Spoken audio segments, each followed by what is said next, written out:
जब भी मैं डिमोटिवेट हो जाता था तो मेरी माँ मुझे हमेशा लेटर लिखती थी और उसमें एक एंड में लाइन लिखती थी जो मुझे बहुत ज़्यादा इंस्पायर्ड और मोटिवेट करती थी। मेरी माँ मुझे कहती थी कि बेटा 12 साल में कचरे के ढेर की भी जगह बदलती है, तुम तो फिर भी इंसान हो, तुम्हारी ज़िंदगी भी ज़रूर बदलेगी। नवाजुद्दीन सिद्दीकी एक लौते ऐसे एक्टर है जिनकी film the gang of Wasseypur world की टॉप 100 बेस्ट मूवीज़ में चुनी गई है। आज नवाजुद्दीन को सिर्फ नेशनल ही नहीं बल्कि कई सारे इंटरनेशनल अवार्ड से भी नवाजा गया है। लेकिन उनकी ज़िंदगी में एक वक्त ऐसा भी था जिससे हालात अच्छे नहीं थे और पैसे इनफ ना होने की वजह से उनको सिक्योरिटी गार्ड तक की जॉब करनी पड़ी। तो कैसे नवाजुद्दीन सिद्दीकी एक सिक्योरिटी गार्ड से लेकर बॉलीवुड का स्टार बनता है, यही हम जानेंगे आज के वीडियो में।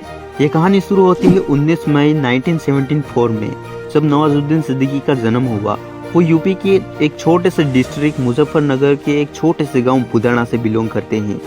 एक ऐसा गांव जहां पर नौकरी करना ही बहुत बड़ी बात होती थी। तब भाई साहब को एक्टर बनना था, तो आप सोच ही सकते हैं कि क्या होता होगा। Anyways, let's back to the story.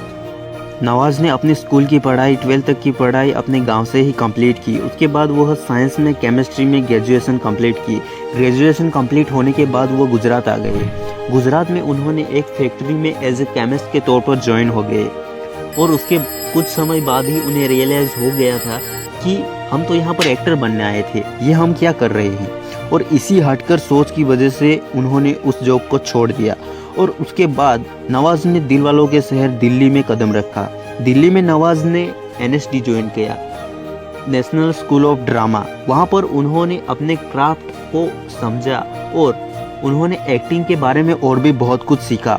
और 3 साल की ग्रेजुएशन कंप्लीट करने के बाद उसके बाद 2000 में उन्होंने सपनों के शहर मुंबई में कदम रखा। अब नवाज के पास टैलेंट तो था ही और क्राफ्ट अंडरस्टैंडिंग भी थी, लेकिन उनके पास एक्सपीरियंस की कमी थी। और तो और नए शहर में आने के बाद उन्हें पैसे की दिक्कत भी होने लगी, तो उन्होंने 9 to 5 सिक्योरिटी गार्ड की जॉब और शाम को थिएटर भी करते थे। इतनी ज़्यादा स्ट्रगल और इतना ज़्यादा हार्डवर्क करने के बावजूद भी नाकामयाबी उनका पीछा छोड़ने के लिए तैयार नहीं थी। भाई हम एक्टर हैं, काम दोगे क्या? तो बोले पहले हुलिया तो देख अपना तू। तो ये हर बार सुनने के लिए मिलता था।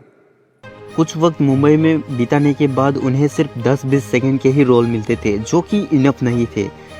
ये हालात नवाजुद्दीन के लिए बहुत ही ज़्यादा कठिन थे और स्ट्रगल भरे थे। फिर भी नवाजुद्दीन सिद्दीकी को 12 साल तक का स्ट्रगल करना पड़ा। इसमें है जब तक तोड़ेंगे नहीं तब तक छोड़ेंगे नहीं। आमिर ने नवाज के साथ 2012 में तलाश, सरफरोश और बॉम्बे टिकट्स जैसी फिल्में की। शाहरुख ने उसके साथ रईस और सलमान भाई ने उनके साथ बजरंगी भाईजान और किक जैसी सुपर डुपर हिट मूवीज की। आपने तीनों खान्स के साथ काम किया है, आपको क्या लगता है कि तीनों खान्स के साथ काम करने का मजा तो सलमान भाई के साथ आता है एक्चुअली। और तो और शाहरुख भी नवाज के बारे में कहते हैं कि जब भी हम आप जैसा एक्टर को देखते हैं जो अपनी लाइफ में इतनी ज़्यादा स्ट्रगल करके आया है, तो हम भी आप जैसे एक्टर से लिटरली इंस्पायर्ड हो जाते हैं।